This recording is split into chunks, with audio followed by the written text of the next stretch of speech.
We were supposed to foster this dog. That was the plan. But within hours of meeting her, Scott and I were sitting in the truck looking at each other and thinking, what in the hell have we just gotten ourselves into? She was 3 years old, terrified, missing an eye, badly in need of some care, and we just paid $300 to bring her home. We told ourselves we'd help her recover, assess her, and eventually work with a reputable rescue to find her the perfect home. That was the plan. And then she did this. And the plan went completely out the friggin' window. Oh my goodness, you're my sunshine. She just literally walks right out like, that was easy, good job.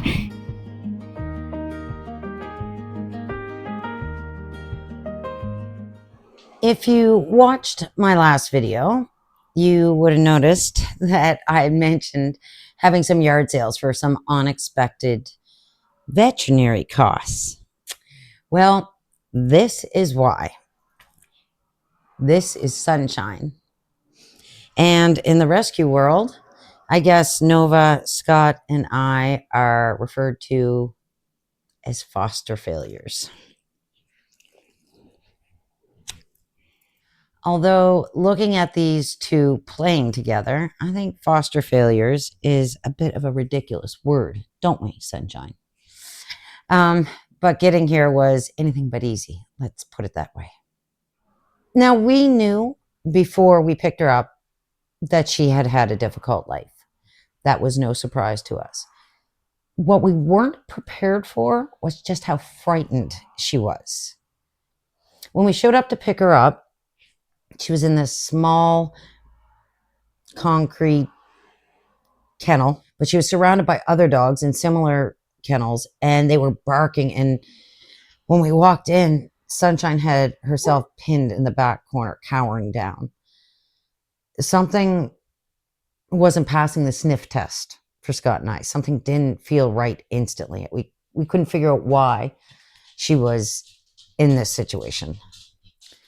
Our understanding was that she had been dropped off earlier that morning, 4 or 5 hours before we reached there, and she had already experienced being dropped off by her owners, new people, a new environment, new dogs. It was a lot.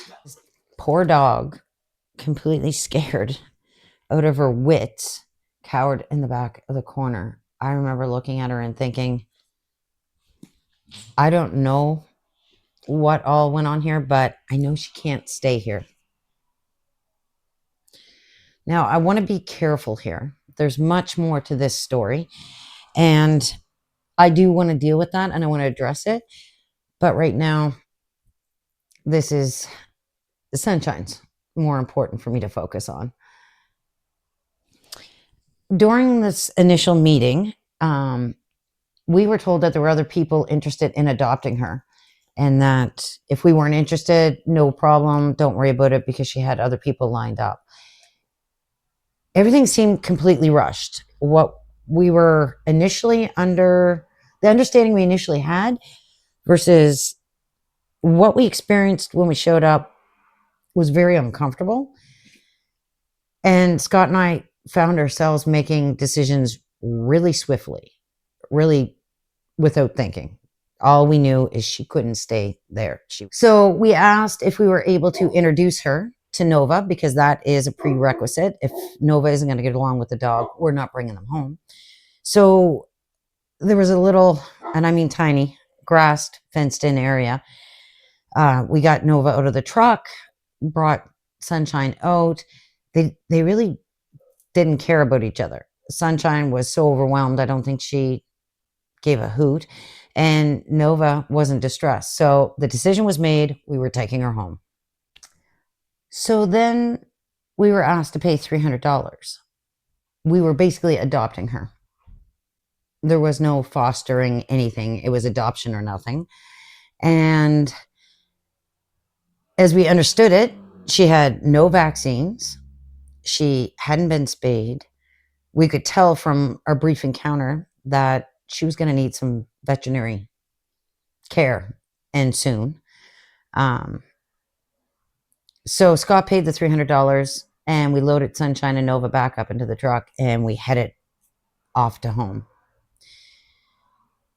Once we got in our vehicle and started kind of decompressing, that's when we realized what a wind whirl this whole situation had turned into. And suddenly, Scott and I were looking at each other going, hold up, wait a minute, what the hell just happened? So initially, we thought we would just bring her home, we would assess her, we would look at the entire situation as a foster assessment. And then once she was comfortable and back on her feet, we would reach out to a reputable rescue that we felt confident with and see if they could help us place her with a good family, a good forever family. Now, there was paperwork signed, but we weren't given a copy that day. It was completely rushed. And it literally took over a week of us constantly texting, asking, kind of using our veterinarian as an excuse that we couldn't get her into the vet if we didn't have proof that we had legal right to her. Finally, through text message, screenshots of the paperwork came our way. We never did get a hard copy or an email copy or a PDF or any of it. So once I had a chance to truly read through all the paperwork we had signed, the one thing that did pop out is if we decided to surrender her or not keep her, we had to give her back to them. That presented us with a problem because by then we knew we didn't want her going back to that environment. You got your tongue stuck out? Whose little tongue is that? So the plan that we originally worked out, take her home, do a foster assessment, get to know her, see what her needs were, help her develop her confidence, get Nova to help us with that. Well, that kind of wasn't going to work if we were going to have to hand her back over. We thought we'd be able to contact a reputable rescue, yada, yada, yada. But through all this, when we're navigating the logistics of it, something started to change. Something really threw a monkey wrench into the situation. And that was Sunshine herself. Every morning I like to make my coffee and go for a stroll with the girls outside in the backyard. They're fine, they can go by themselves, but I enjoy doing it. It's just a beautiful way to start my day. Every morning, and I love watching them just take in the sniffs and explore the backyard. So this morning I plunked myself down on a little deck in front of my she shed, and I was drinking my coffee and kind of keeping an eye on Sunshine. She'd come a long way, and I was so excited. Each morning she seemed a little more curious and a little more confident, but there was still a long way to go. So I was just sitting there watching them, and out of the blue, she come and she sat her butt down right beside me on the she shed, and she's so tall. And I looked at her, I said, give me a kiss. And with a little bit of encouragement, she literally, with this big fat tongue, come right up the side of my cheek and almost took my glasses off because her tongue's so big. And I looked at her and I said, sweetheart, you are the little ray of sunshine that we desperately needed in our lives. And with that, I thought, Sunshine, that's your name. So when Scott got home later that night, I said, so guess what? She now has a name. I've called her Sunshine. And Scott laughed. He said, Sunshine. He said, that suits her. He goes, I do hope this means we're not getting rid of her. And I looked at him and we both cracked up laughing. Even after 25 years of marriage, we still surprise each other sometimes. And I really thought I'd have a hard sell on this, and he was trying to figure out a way to approach me about keeping her. So I guess it was serendipity. And then the reality hit. Emotionally, this was an easy decision. No questions. The two of us were on board.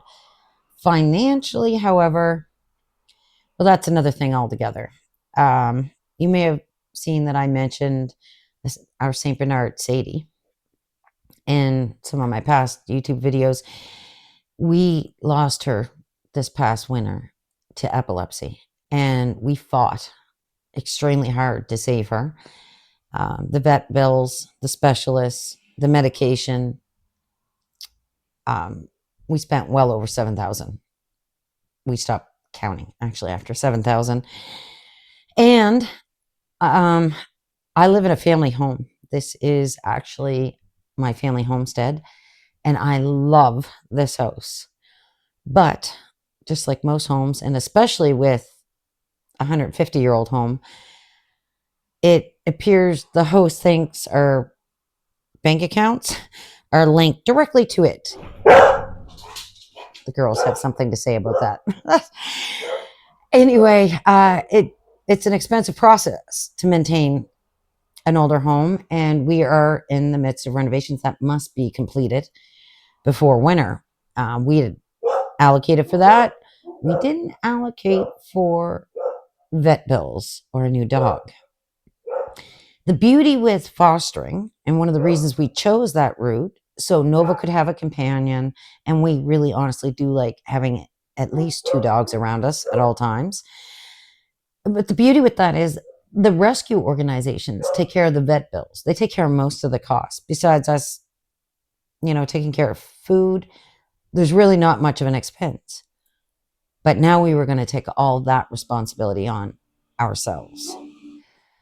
So that's where the yard sales came in. I've been crafting, and on Saturday and Sunday, setting up yard sale on the front lawn.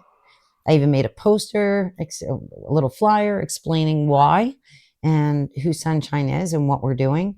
And people have been extremely receptive. Is it a lot? Yeah, it is a lot. Would I change our decision? Absolutely never. She's worth it. And bit by bit, each yard sale, we hit the next goal, the next threshold. And she's so worth it. Now, I do want to address Nova and Sunshine. Their relationship melts my heart, truly. Obviously, Sunshine's missing an eye, so she can get startled quite easily if you come up on her quickly from that side. Somehow Nova's figured this out. It's quite amazing to watch, and they do play. They've totally taken to playing with each other. But Nova, I need to really specify, is a high energy dog, and we must be fair to her too. She is gentle and amazing as she is with Sunshine. She also is a high energy Great Pyrenees. That's the main breed that she has. We're not sure what else is in there. Actually, we've been told that she's all different kinds of things. Border Collie, Aussie Shepherd is in there, Marama. I've heard it all, but I'd love to hear what you think. Take a good look at Nova in some of these clips, and you let me know what you think her other breed or breeds may be. Anyway, Nova has a lot of energy. And our neighbor has a dog that Nova refers to, wink, wink, as her boyfriend, Ollie. So to accommodate Nova being able to let all this energy out, we've been letting Ollie come over, which he had done in the past, and I take Sunshine for a drive.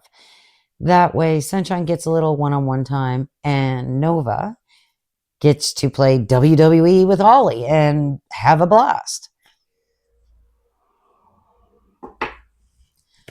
So, where is Sunshine now? Well, Sunshine is doing better every day. Each day I see a little bit more of her personality. You can hear she's barking. When we first got her, for the first 5 days, she didn't bark. We weren't even sure if she was able to bark. But she's found her voice, and she's becoming more playful. When we first got her, she inhaled food like 1 minute flat. I thought I was going to have to get her one of those gentle feeders to slow her down. But day by day, we can see so much progress, and it's so exciting. Most importantly, now she's completely up to her vaccinations. We have a plan with the vet. Her health is coming along. Toenail appointments next week. So we're excited about that as she comes over to look at me. Sunshine's thriving. She's doing very well. Every day we see a little bit more playfulness, more confidence. She's at home, and we're so thrilled this is her home. But I do want to go back and address something that I mentioned in the beginning, something that's still not setting well with me. I'm reflecting on this entire process, the money, the paperwork. I'm a little gobsmacked. And actually, the more I looked into different rescues, they all have different rules and processes, and it's confusing. And I think if something doesn't feel right, we have the right to ask questions. Now, do not get me wrong. I love rescue. I can't express this strongly enough. I love rescues. I love the people that volunteer. I know that there's hundreds and thousands of beautiful people that do amazing things for these dogs. But there are parts that are confusing. And so I'm going to dig a little deeper. And actually, this is where I would like your help. Not about negative stories. I'm not a negative Nelly. I don't like doing that. But if you've had what you consider a unique experience fostering or adopting from a rescue, please tell me about it in the comments below. I will respond. I want to know if this is just a one-off in my experience. The more I dig into this, the harder some of the stories I'm reading are to chew on. So I don't think I'm the only one, but I would like to hear other stories and experiences. So please write away down in the comments, and I will, like I said, respond. And in the next video, I'm going to take this question on because I think we have the right to ask. I think you always have the right to ask if something isn't passing the sniff test. And I also think maybe giving